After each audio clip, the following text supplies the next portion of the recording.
Bom dia a todos e a todas. Estamos iniciando mais uma mesa redonda do nosso primeiro Congresso Brasil Básica. E nessa sessão a gente vai conversar um pouquinho mais sobre os projetos de vida e as metodologias ativas de aprendizagem, psicologia, ética e práticas escolares. Eu sou a professora Cristina e eu vou mediar a mesa que conta hoje com a participação dos meus ilustres colegas, professora Valéria Arantes, professora Viviane Pinheiro, que são da Faculdade de Educação da USP, e o Samuel Andrade, que é do Instituto Iungo. Bom dia, gente!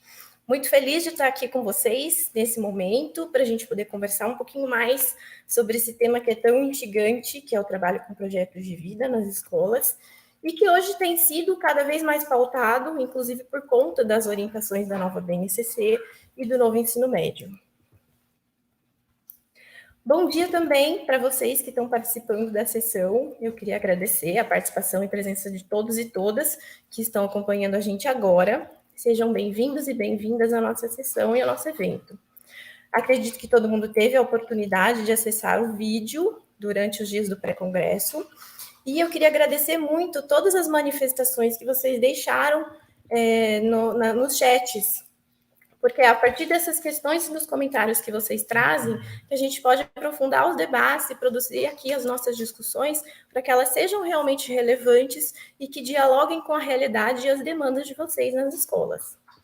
Durante o pré-congresso, a gente teve muitos comentários que são bastante pertinentes à nossa temática, e comentários que destacam e que concordam e que ressaltam a importância do trabalho com a dimensão socioemocional dos estudantes, levando os estudantes a refletirem sobre os sentimentos e conflitos, comentários que destacam a pertinência da gente ressignificar as práticas pedagógicas em direção aos princípios de ética e cidadania, e comentários que nos trazem sobre a demanda e a necessidade de mais formações para a gente compreender como trabalhar os projetos de vida nas escolas junto aos estudantes. A gente recebeu também várias questões para o debate, e para nortear aí a nossa discussão, organizamos algumas das perguntas em 3 grandes blocos, que vão permitir a gente aprofundar a nossa conversa sobre as possibilidades que as metodologias ativas podem trazer, tendo em vista a nossa busca por uma formação que fomente a construção de projetos de vidas com sentido ético pelos nossos estudantes. Vou trazer, então, o nosso primeiro bloco de questões, que são algumas perguntas que vão possibilitar a gente falar um pouquinho sobre as diferentes formas de se trabalhar os projetos de vida nas escolas. E aqui a gente vai aproveitar a grande experiência dos nossos professores, palestrantes, que vão poder contar um pouquinho mais sobre as pesquisas e as intervenções que têm feito e que têm conduzido aí nos últimos anos nas escolas. Então, nesse sentido, eu trago a primeira questão do Diego Saldanha Lins, que nos pergunta: como incorporar o nosso projeto de vida ao ensino e estimular os projetos de vida dos alunos como sujeitos conscientes, críticos e atuantes na sociedade? Nessa mesma direção, a Josiane Pérez da Luz pergunta: como mobilizar a comunidade escolar para colaborar com o projeto de vida nas escolas de ensino médio? A Laís Modesto também quer saber um pouquinho mais sobre como trabalhar com a tutoria de uma forma ética e comprometida. E a Graziele Santos pergunta: como que os resultados dos projetos de vida são divulgados entre os estudantes? É feito algum tipo de exposição dos trabalhos ou debates entre alunos, por exemplo? Bom, gente, a palavra é de vocês. Agradeço mais uma vez a presença. Vamos lá. Bom dia, vou começar então aqui abrindo também para os meus colegas, a professora Valéria Arantes, o professor Samuel Andrade. Muito obrigada, Cristina, pela mediação, grata aí pela participação de todos vocês, pelas perguntas, e vamos aqui fazendo um diálogo, um bate-bola a respeito dessas questões que vocês colocam que são tão pertinentes. Então, vou cuidar um pouco mais deste primeiro bloco, primeiro abordando a questão, quem foi o primeiro participante, Cris? Foi o Diego, é isto? Então, Diego, você traz muito bem esta menção, a questão de uma articulação dos projetos de vida das educadoras, dos educadores, e como que isso se conecta aos projetos de vida dos alunos. Então, nas nossas pesquisas e na experiência em escola, porque nós temos vasta experiência em escolas públicas, em escolas particulares, nós temos visto que muitas vezes Os projetos de vida de educadores não estão conectados com os projetos de vida dos alunos, muito porque, mesmo que a educação seja central na vida das pessoas, elas desempenham, ela é significada de uma outra forma por esses professores, muitas vezes até por conta das dificuldades que temos enfrentado no dia a dia e até da falta de valorização docente, todas essas questões, a educação não é vista pelo seu significado de impacto na vida do outro. Então, como nós, né, nós não podemos projetar pelo outro, quem projeta é só o outro. Então, esse é um aspecto muito importante. Mas, na medida em que nós entendemos este impacto do nosso projeto de vida, no projeto de vida das nossas estudantes, dos nossos estudantes, isso faz toda a diferença. Então, é a gente não querer projetar pelo outro, mas entender o nosso papel, a importância que nós temos por meio das nossas atividades, das nossas propostas, das nossas conversas, tanto mais formalizadas nas aulas, quanto também nas conversas informais, a gente ter claro esse nosso papel de impacto na escola em relação a esses projetos de vida, nós somos muito importantes. E a educação é a esperança, a educação é a gente querer, de fato, trazer às novas gerações uma possibilidade de transformação positiva da nossa realidade. Né? Então, começando a pensar um pouco disso, falo para vocês o quanto que a escola desenvolve, desempenha um papel fundamental para a construção de projetos de vida éticos. Nós sabemos o quanto que é importante que esse jovem saia da escola não apenas consciente de todas as dimensões desse projeto de vida, do plano profissional, do plano pessoal, social, mas também que ele saiba o seu papel no mundo, de que forma que ele vai exercer a sua cidadania, né? E pensando a respeito disso, né, a professora Cristina trouxe aqui para nós algumas perguntas sobre como, de fato, nós podemos mobilizar a comunidade escolar. A gente sabe que hoje, né, com a BNCC, vem toda essa ideia de projeto de vida e como que a gente faz isso na escola.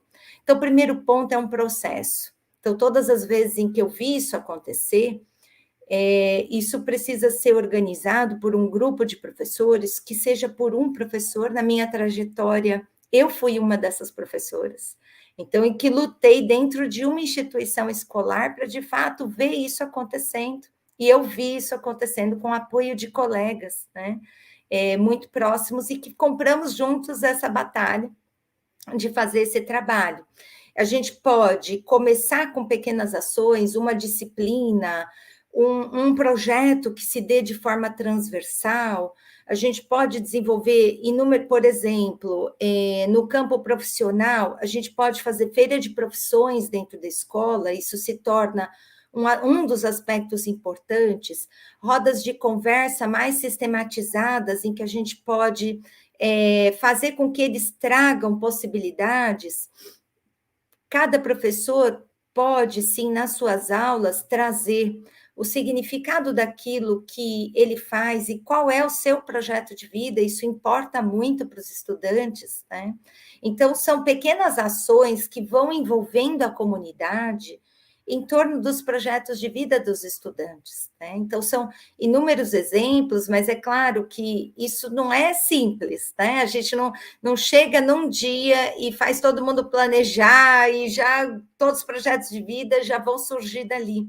É um processo gradativo em que esse aluno vai se inserindo cada vez mais nessas reflexões e ações, porque muita reflexão gera também angústia, gera incerteza, gera uma falta de possibilidade de planejar. Então, o importante é que existam diversas oportunidades significativas que extrapolem os muros da escola, atividades de visitas a museus, experiências de voluntariado, experiências de ações na comunidade escolar, todas essas questões, todas essas propostas e propostas mais ativas, como a gente tem visto aqui no nosso congresso, como o professor William Bender trouxe agora há pouquinho, né, da aprendizagem baseada em problemas, são exemplos práticos de como esse jovem se engaja, né?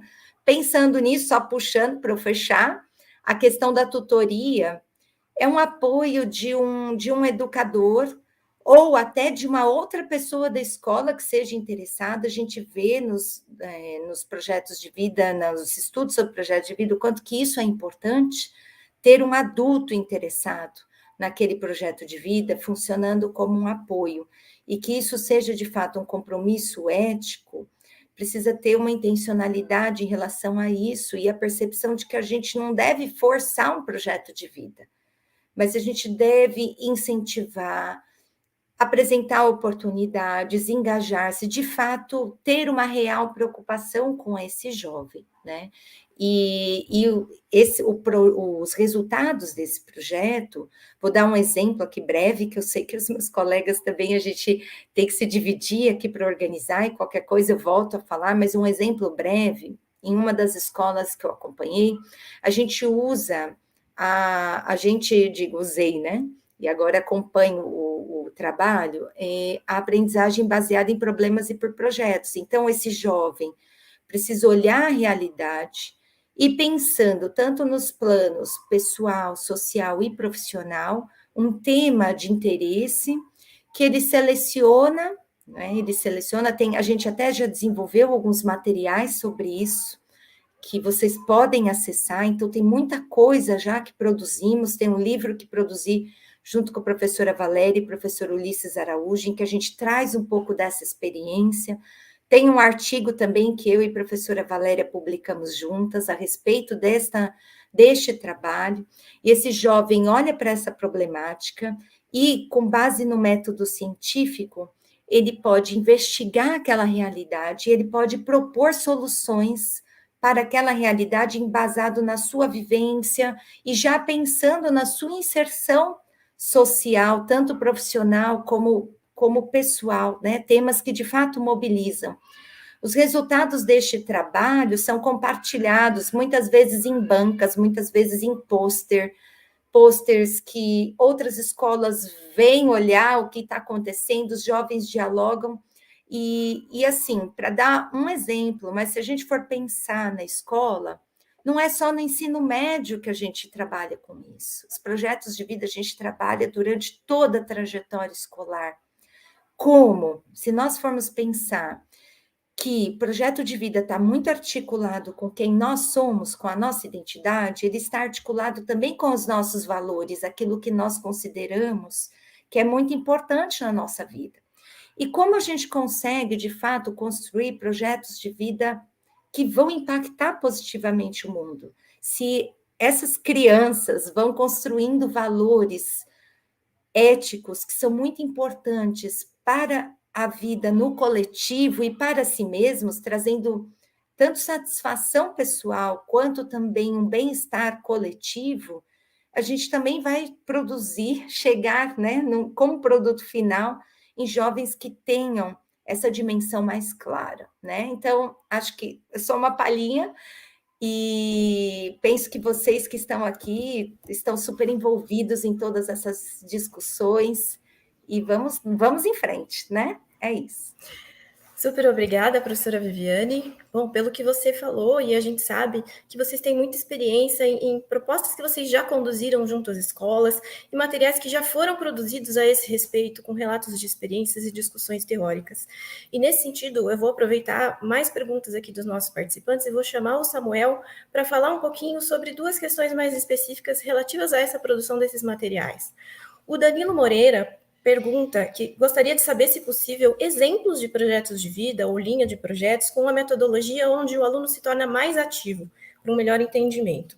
E a Magali Ferrarese quer saber se vocês poderiam indicar alguns livros ou até mesmo outros materiais que já foram produzidos a respeito dessa temática. Oi, pessoal. Bom dia, as professoras Cristina, Valéria e Viviane. É um prazer dividir essa mesa com vocês. E bom dia também para todo mundo que está nos ouvindo. né? Ao longo da semana, a gente foi acompanhando as perguntas que vocês deixaram, essas duas que a Cristina trouxe para a gente, e também outras, e muitas se voltam para essa questão do como, né? Como colocar o estudante no centro do processo de aprendizagem no trabalho com projetos de vida, onde que a gente encontra esses materiais, e como a própria Viviane já trouxe, tem uma vasta possibilidades de materiais para a gente acessar. Alguns de caráter mais acadêmico, outros de caráter um pouco mais instrucional. O que eu pensei em trazer aqui foi tentar trazer um caminho um pouquinho mais direto, trazer alguns exemplos, links mesmos, que vocês podem acessar. Primeiro, para uma discussão mais conceitual, eu acho que seria bacana indicar primeiro o livro O que o Jovem Quer da Vida, do William Damon. Eu estou até com ele aqui, gente, porque às vezes é legal a gente ver a cara do material que a gente está falando, né? Que é um clássico na discussão sobre projetos de vida e que informa muito das discussões e das práticas com as quais a gente trabalha.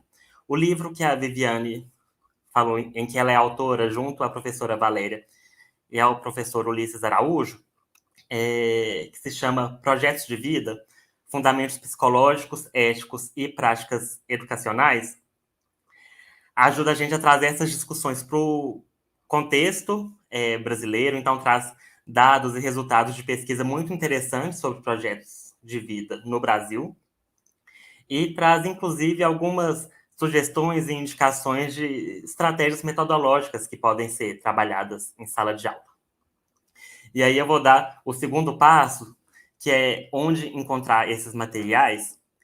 Esse livro, por exemplo, ele pode ser encontrado para download gratuito no site do Instituto Jung, em uma série temática sobre projetos de vida.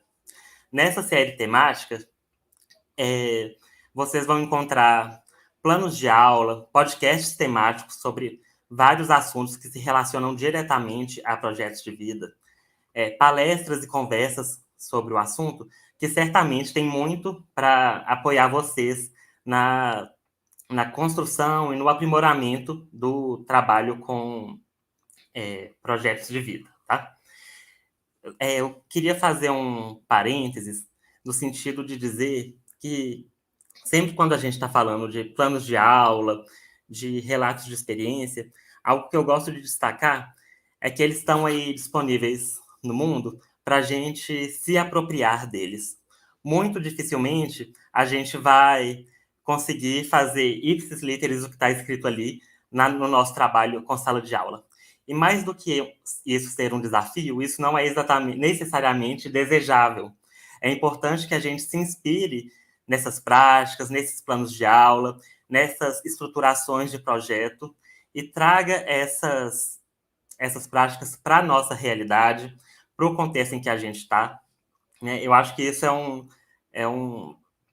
algo que vale assim, para todas as metodologias ativas e para todas as práticas com as quais a gente se inspira. Né? Elas nos oferecem um norte e uma base, né, conceitual, de fundamentos, daquilo que a gente já sabe que dá certo, mas a gente se apropria disso e traz para o nosso contexto. E aí, por fim, gostaria de destacar também um material que faz parte da série temática de projetos de vida do Instituto Jung, e que é voltada justamente para criação, autoria e para o planejamento docente em projetos de vida, que é o planejador de aulas. A gente vai enviar aí para vocês no chat o link para esse planejador, mas ele traz diversas dicas, diversas referências que apoiam os e as docentes no planejamento de aulas de projetos de vida, tá? Inclusive o relato que eu fiz no vídeo sobre o projeto Professor Autor, todos os planos de aula estão sendo construídos nessa ferramenta, então ela tem tudo para apoiar quem deseja construir e exercer a autoria de criação docente para projetos de vida. É isso, obrigado. Obrigada, Samuel. Vamos então agora para o nosso terceiro bloco de questões, para pensar um pouquinho sobre como que os professores e as escolas podem conduzir o trabalho que fomente os projetos de vida, tendo em vista todos os desafios que a gente tem no nosso cenário contemporâneo, os desafios que a gente vive no nosso cotidiano. Em todas as apresentações, fica bem evidente a importância da participação e da ação do estudante nesse processo de construção dos projetos de vida. O projeto de vida pressupõe o compromisso e o engajamento do sujeito, para que ele efetivamente possa organizar suas metas e ações em direção a alguma coisa que seja significativa tanto para o próprio sujeito, quanto que traga um impacto também no mundo. A esse respeito, e considerando todos os desafios que a gente enfrenta no trabalho escolar, vamos trazer aqui algumas questões dos nossos participantes para a gente pensar.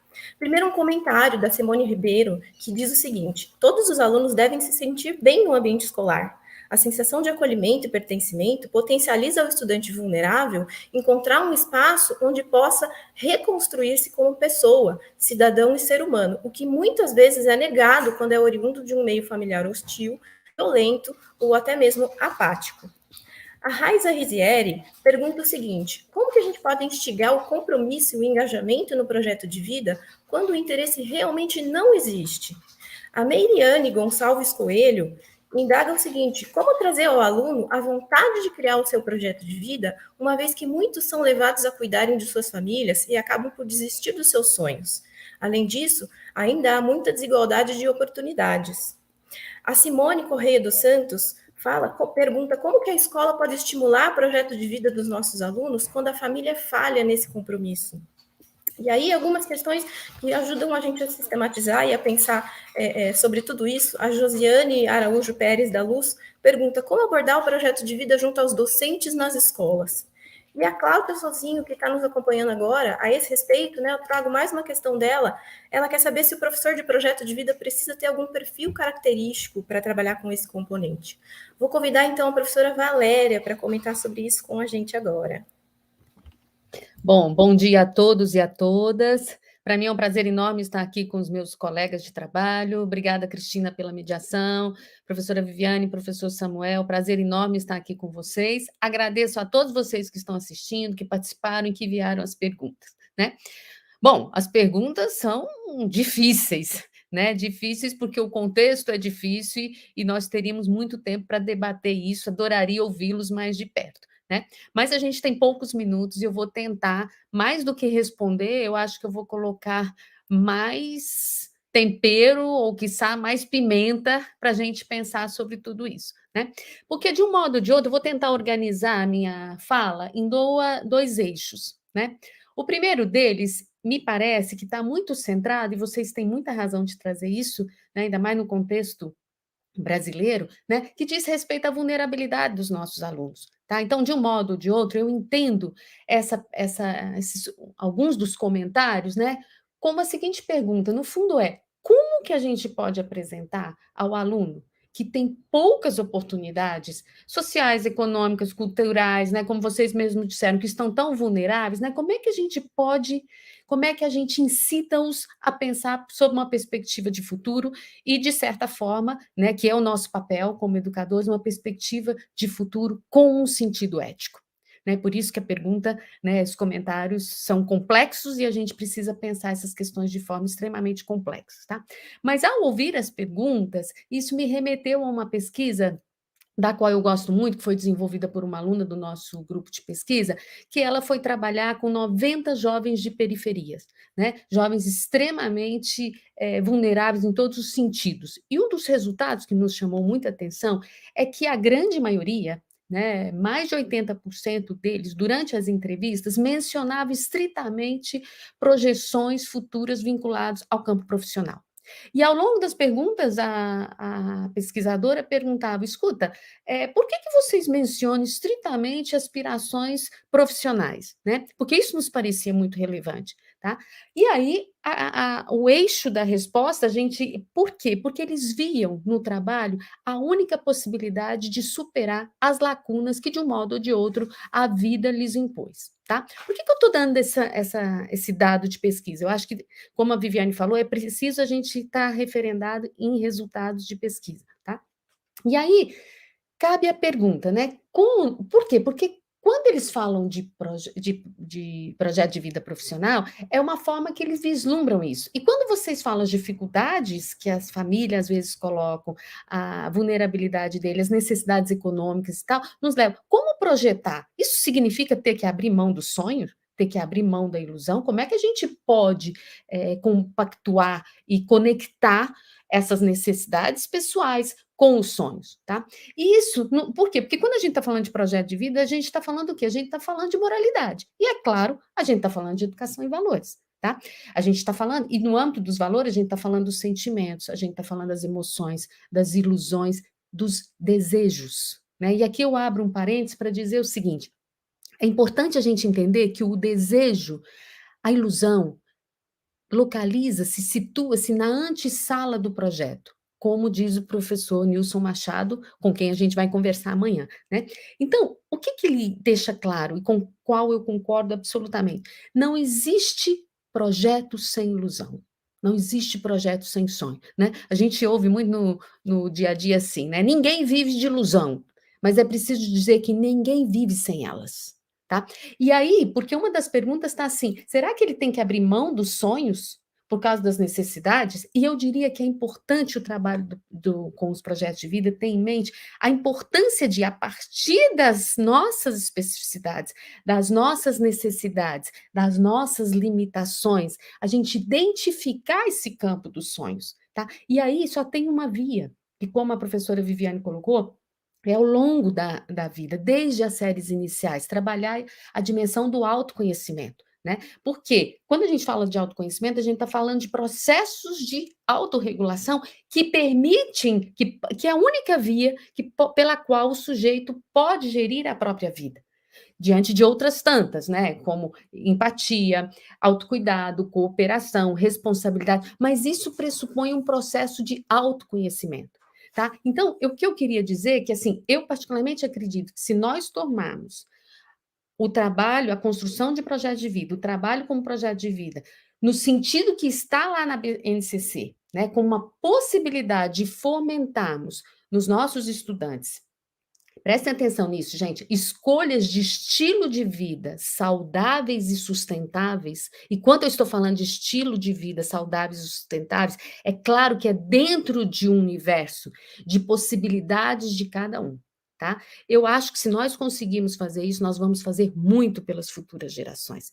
Por quê? Porque a riqueza não garante o projeto de vida. Não sejamos ingênuos que a diferença social, econômica, cultural do Brasil é enorme e que a gente precisa sim cuidar muito disso.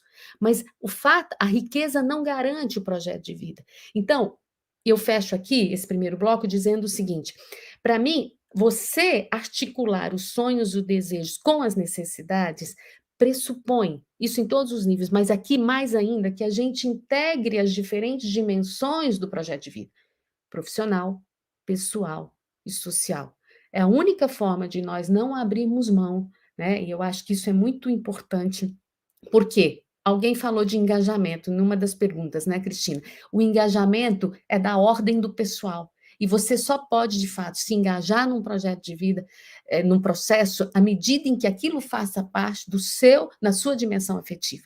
Tá? Então, espero ter deixado claro que, para mim, outros tantos aspectos, né, que seriam importantes a gente mencionar, tá? Mas não significa que você estar vulnerável significa que você tenha que abrir mão do seu projeto de vida e dos seus sonhos. E outras tantas importantes, como a Viviane colocou, ser referência, né, a questão de momentos de inspiração. Tá? Bom, e aqui, já terminando, eu vou para o segundo bloco, que é a dimensão dos professores. Como que a gente trabalha isso com os professores, tá? Eu acho que, atualmente, a gente está desenvolvendo uma pesquisa grande sobre projetos de vida de docentes. É importante, né? Eu vou terminar por aqui, mas, assim, a formação de professores tem que contemplar a dimensão dos seus projetos de vida, tá? Para que eles, de fato, possam ser inspiradores para os seus alunos. Então, a gente tem que ser coerente, não adianta a gente querer trabalhar com os projetos de vida dos professores, dos alunos, desculpa, sem cuidar dessa dimensão. E aqui tem uma coisa que é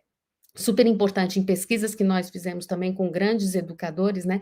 Como eles tiveram pessoas de referência, pessoas inspiradoras.